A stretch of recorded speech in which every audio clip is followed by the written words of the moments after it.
I'm John Batchelor. This is the John Batchelor Show. Edward Snowden, 29 years old, he tells us on a video, we learn that he has fled to Hong Kong because, and then there's a lot of explanation, he fled to Hong Kong with information, intellectual property, belongs to the people of the United States of America. This particular intellectual property probably was in the NSA. And again, I can't confirm any of this because Snowden is not confirmable. It's just one version, and it's warfare. We're talking about cyber warfare. We're talking about contests between states. First three reports are always wrong. So whatever Snowden said to me yesterday is wrong. I just push it aside. I now try to look again at what this information means. I turn to the White House, and I'm told by Mr. Carney that they will not have a comment on the suspicion that an NSA facility, this one in Hawaii, named for Joe Rochefort, does that name mean anything to people who understand the United States and why we're here today? There was a man named Joe Rochefort once. He was a naval officer, and he and a team of code crackers in Hawaii, stationed Hilo, in 1941-42, solved the Imperial Japanese Navy code in time for Chester Nimitz, commanding the Pacific, to accept the briefing one morning and say, go to Halsey, the Enterprise, the Hornet, and the Yorktown. Where they went was Midway Island. That battle for half an hour that morning changed the course of history in the Pacific. So Snowden's in a facility named for a hero of the United States, Rochefort. He tells us that he takes this property, and in order to free it to the world, he goes to China. He's in China. Larry Johnson of NoQuarter joins me. Larry is a veteran of both the CIA and the State Department, and he is outside government now, a contractor. Larry, the government depends upon contractors with security clearances, such as yourself. Mr. Snowden is claiming to be such a contractor, a high school dropout, an attractive young man with his history, with his life ahead of him. These last hours have been very puzzling for people, Larry. Not just what he claims is true, that we live in a surveillance state, but the part about fleeing to China. Larry, if you're on the run, do you flee to China? Good evening to you, Larry. I only flee there if I think I've got a support network in place. Good. What is, call it conspiracy, call it coincidence, but what we know for a fact is that these revelations that have emerged last week and this week coincide with a diplomatic initiative via President Obama and the Chinese Prime Minister. And where President Obama was going to lay into the Chinese for their cyber warfare, now finds himself in the embarrassing position of having engaged in some of the very same activities against the American people, or at least alleged to have engaged in it. And so it really took the air out of that balloon. Now, was this a coordinated Chinese effort to do it? Was it pure serendipity? You know, we don't know at this stage, but it is, regardless of whether it was serendipity or conspiracy, the effect is still the same, which was a completely emasculated Barack Obama going into this meeting with the Chinese premier. We don't know what Snowden took. We know what's been published in the newspapers. We have Snowden's word that he didn't use any of the information that he has or says that he could have that would damage or hurt people. That's what he says, his ethics. We do know that what's been published has revealed not very much. Larry, you and I are cynical men, so, you know, there are people more cynical, but what the heck, we'll do for now. And the fact that we live in a surveillance state, that the NSA watches, that the GCHQ in London watches us, and that we watch London, that's old Cold War talk, isn't it, Larry? I mean, our systems are bigger. My MacBook Pro is more powerful than anything they had in 1979, but still, we watch each other. Isn't that true? Well, that is true. What is also true, though, is there has been an erosion of our Bill of Rights, and specifically with respect to, you know, when our country was set up, the Brits asserted that they could go into anybody's house and take whatever they wanted if they thought it was in the name of national security. We now are able to accomplish that without physically having to break down someone's door, but electronically can achieve that.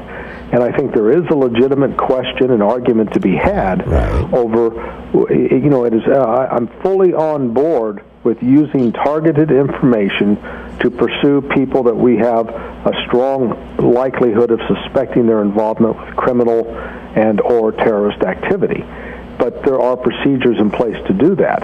I think part of the concern that has emerged is whether or not government can be trusted to take a dragnet and to have this enormous volume of information at hand where, I know from friends, and this is not classified information, but your cell phone, even when it's turned off in your home, can be used as a listening device if someone has that number and has the technology, can actually get access to your cell phone and use it to create a listening device in your home.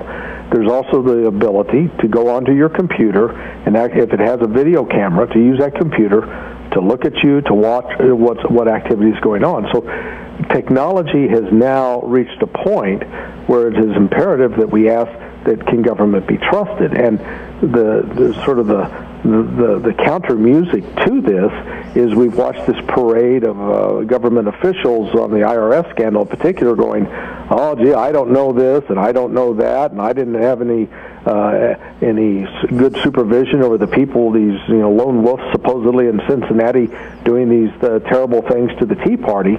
So on the one hand, we're asked to trust the government, and yet when we watch government officials, we find ourselves surrounded by incompetence. And so it is a little disquieting to say there is this enormous power available to the federal government, but yet at the same time the federal government proves itself to be completely incompetent in the management and supervision of people that have access to that power.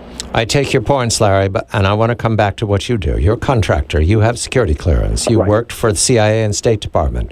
If you or your colleagues stole property from the United States, from the people of the United States, in any of your secure locations, you're going to be pursued and prosecuted. Correct, Larry? I mean, that's the nature of your business. That's correct. And within that, there's always been the issue of the whistleblower fact, because in Washington, sensitive information does not leak when there is agreement on the policy. I've been involved with several things over the years, and other things I'm aware of, where there are secrets, they are kept, they are not revealed, not disclosed, because there's an agreement on it. The leaks usually occur for one of two reasons. Either, well, let's say three reasons. One, there is a bona fide policy dispute, and the people who are concerned that they're losing it will get that information out to try to influence the debate. Right. Or it's used as a political tool where the government officials themselves leak it in order to boost the appeal of the government. And the third alternative is it's espionage. And I want to entertain that third here, Larry, because Mr. Snowden talked much of money on his video, oddly. And he talked how he could live a comfortable life and he could have sold things. And I think he mentioned the Russians at one point. And he talked about how he had gone to China because they support freedom in China. He also mentioned Iceland. If he wants to go to Iceland, go to Iceland. Larry, this makes a lot of people I'm talking to uncomfortable. We don't have it. We don't claim we have it. We need much more about Mr. Snowden. But does this fit your understanding of who works for the government, Larry, that you would go to China with secrets? No. Right. No. That's the long answer. Got it. That's the short answer. Yeah, right. Stumble around, but no. And it's odd.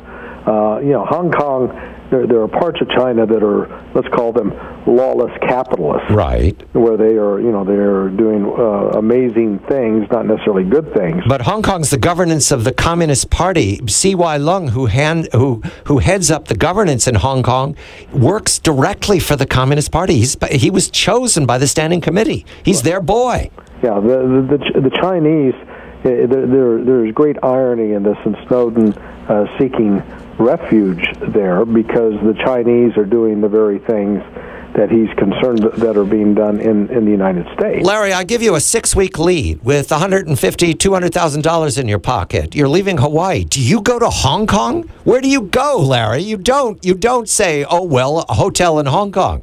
You try something where they're not going to get you right away. Or maybe you can escape easily. You can't get out of Hong Kong unless the Chinese want you to leave. Well, and to come out publicly like that, too, in a way to really put the target squarely on your back, because there, apart from the government signals here, the government concerns about secrecy, you get down to there are tremendous economic assets at risk as well, and so it's just. It's odd, and he said there's a CIA station right down the road. Maybe they'll render me.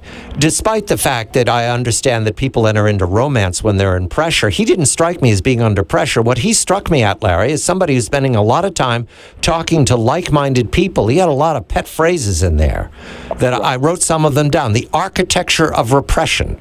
Maybe he's written this all out. Maybe what we're looking at is a wannabe novelist who's writing his own thriller here. So like Jason Bourne for real. But in any event, Larry, it wasn't a comfortable feeling I had after I watched that for the second time. And there's supposedly some more shoes to drop, so I'll be curious. I looked at the top secret Orcon material that was put up on the web, the PowerPoint presentations, and I was not that alarmed by those revelations. Those really were not what I would call. Sometimes there's a problem with overclassification, or the classification is used. That was a slideshow probably at the NSC or the White House in April. Does a contractor have access to that slideshow? Sometimes the contractors actually produce that show. Right, but he's working in Hawaii. So, yeah, but it is the glories of our electronic age is you can have people scattered around the world working on the same project and able to share that information instantaneously with each other, either through live video chat, secure video conferences, they call them civets, or through your SIPRNet, or through the top secret computers have they have different names and depending upon the commands. So we can put all this down as coincidence. Is that why we're going to leave this tonight, Mr. Johnson? Pending more information because Mr. Snowden's not at his hotel room to take our phone call? More to come. More to come. Larry Johnson of NoQuarter. Ed Snowden reported, Hong Kong. He's in Hong Kong. He's in China. That's what we know right now. And the White House is not commenting. I'm John Batchelor. This is The John Batchelor Show.